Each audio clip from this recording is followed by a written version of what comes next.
ছবি থেকে background remove করার জন্য আমরা অনেকেই ফটোশপ ইউজ করি, আবার অনেকে মোবাইলে অ্যাপ ইউজ করি ব্যাকগ্রাউন্ড রিমুভ করার জন্য, যেগুলো দিয়ে মার্ক করে দিয়ে এক ক্লিক দিলেই ব্যাকগ্রাউন্ড রিমুভ হয়ে যায়, কিন্তু সেগুলো ভালোভাবে রিমুভ করতে পারে না।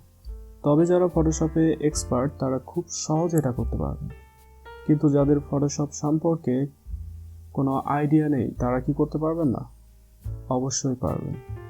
আমি আপনাদেরকে আজকে এমন একটি টুলের সাথে পরিচয় করিয়ে দিব যার মাধ্যমে খুব সহজে ফটো থেকে ব্যাকগ্রাউন্ড রিমুভ করতে পারবেন, তাও আবার কোনো ধরনের স্ক্রিন ছাড়া।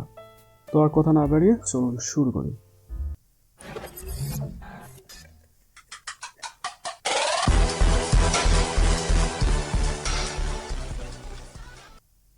এটি অ্যাডোবির একটি টুল। আমি টুলটির লিঙ্ক ভিডিও ডেসক্রিপশনে দিয়ে দিব, আপনারা সেখান থেকে দেখে নেবেন।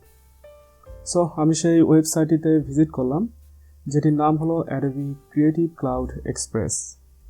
এবার যে ফটোটি ব্যাকগ্রাউন্ড রিমুভ করবেন সেই ফটোটির আপলোড করার জন্য ব্রাউজ অন ইউর ডিভাইসে ক্লিক করুন, অথবা যে ফটোটি আপলোড করতে চান সেটি ধরে জাস্ট ড্র্যাগ অ্যান্ড ড্রপ অপশনের উপর ছেড়ে দিলে এটি আপলোড হয়ে যাবে। তো আমি ব্রাউজ অন ইউর ডিভাইসে ক্লিক করলাম। আমি চাচ্ছি এই ফটোটার ব্যাকগ্রাউন্ড রিমুভ করতে, তো এটিকে সিলেক্ট করে জাস্ট ওপেন করলাম। এরপর অটোমেটিক্যালি ব্যাকগ্রাউন্ড রিমুভ হওয়া শুরু করে দিবে। ব্যাকগ্রাউন্ড রিমুভ হতে বেশ কিছুটা সময় লাগবে, তো সে পর্যন্ত আপনাদেরকে অপেক্ষা করতে হবে। সো আমাদের ফটো ব্যাকগ্রাউন্ড রিমুভ হয়ে গেছে। দেখুন এটি কতটা নিখুঁতভাবে ফটোর ব্যাকগ্রাউন্ড রিমুভ করতে পারে। এবার ফাইলটি ডাউনলোড করে নিতে হবে।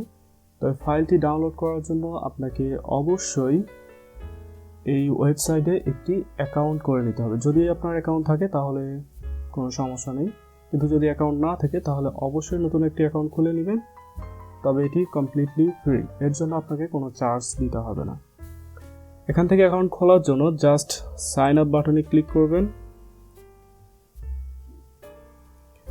দেন আপনার যে কোনো একটা ইমেল, ধরুন আমি সাইন আপ উইথ ইমেইলের মাধ্যমে করছি।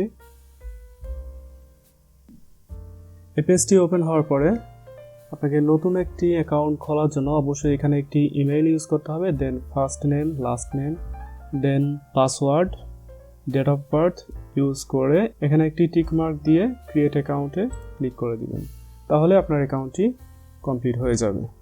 বাট আমার অলরেডি একটি অ্যাকাউন্ট আছে, তাই আমি সাইন ইনে ক্লিক করে লগ ইন করে নিচ্ছি।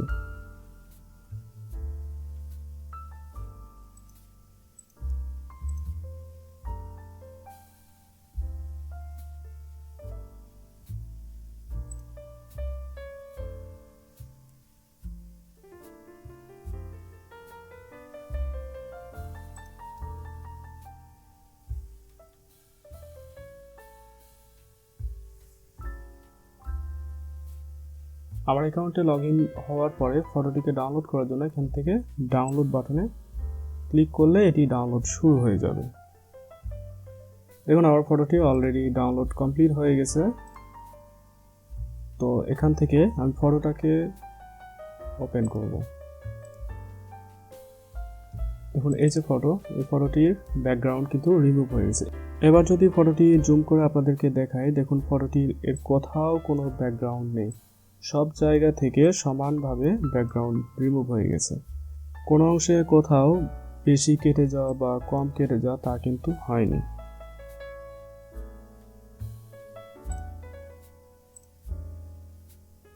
ডাউনলোডের ঠিক বাম পাশে দেখতে পাচ্ছেন কাস্টমাইজ অপশন। তো এই কাস্টমাইজ অপশন থেকে আপনার ফটোটিকে কাস্টমাইজ করে নিতে পারবেন। ফর এক্সাম্পল এখানে যদি কোনো টেক্সট অ্যাড করার প্রয়োজন পড়ে, তবে সেক্ষেত্রে আপনারা টেক্সটে ক্লিক করে এখান থেকে টেক্সট অ্যাড করে নিতে পারবেন। এখানে যে কোনো ধরনের ফন্ট সিলেক্ট করে দিতে পারবেন। এখান থেকে যে কোনো ধরনের টেক্সট অ্যাড ইউর টেক্সটে ক্লিক করলে এখানে টেক্সটের একটি লেয়ার আসবে, এখানে ডাবল ক্লিক করলে আপনি যে কোনো একটি টেক্সট অ্যাড করে দিতে পারেন। ধরুন আমি এখানে আমার নাম দিলাম, এখানে টেক্সট ইচ্ছা মতো যে কোনো জায়গায় বসাতে পারবেন। টেক্সটের কালার সিলেক্ট করে কালার ইউজ করতে পারেন। তো আমি এখন এত কিছু দেখাচ্ছি না।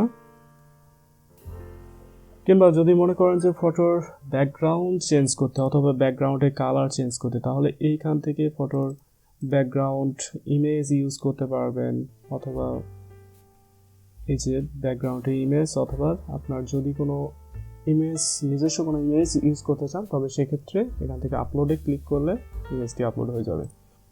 কিংবা এই ফটোতে যদি কোনো কালার ব্যাকগ্রাউন্ড ইউজ করতে চান তবে কালারে ক্লিক করে ইচ্ছা মতো যে কোনো একটি কালার ইউজ করতে পারবেন। এখানে অনেক ধরনের কালার রয়েছে, কালারের লেয়ার থেকে যে কোনো একটি কালার সিলেক্ট করে দিতে পারবেন। এটি ঠিক অনলাইন ফটোশপের মতো। আপনারা যদি এরকম বেশ কয়েকটি অনলাইন ফটোশপ দেখতে চান তবে কমেন্ট বক্সে লিখে দিবেন, আমি অবশ্যই চেষ্টা করব আপনাদের জন্য একটি অনলাইন ফটোশপ নিয়ে ভিডিও বানানোর জন্য। তো আশা করি এরপর থেকে ব্যাকগ্রাউন্ড রিমুভ করার জন্য আপনাদেরকে আর কষ্ট করে ফটোশপ ইউজ করে সেখান থেকে ব্যাকগ্রাউন্ড রিমুভ করতে হবে না। তো এই ছিল আজকের ভিডিওটি যদি ভালো লেগে থাকে তবে অবশ্যই ভিডিওটিতে একটি লাইক দিবেন, আমার চ্যানেলটি সাবস্ক্রাইব করুন। দেখা হবে পরবর্তী ভিডিওতে। সবাই ভালো থাকবেন, সুস্থ থাকবেন। আল্লাহ হাফেজ।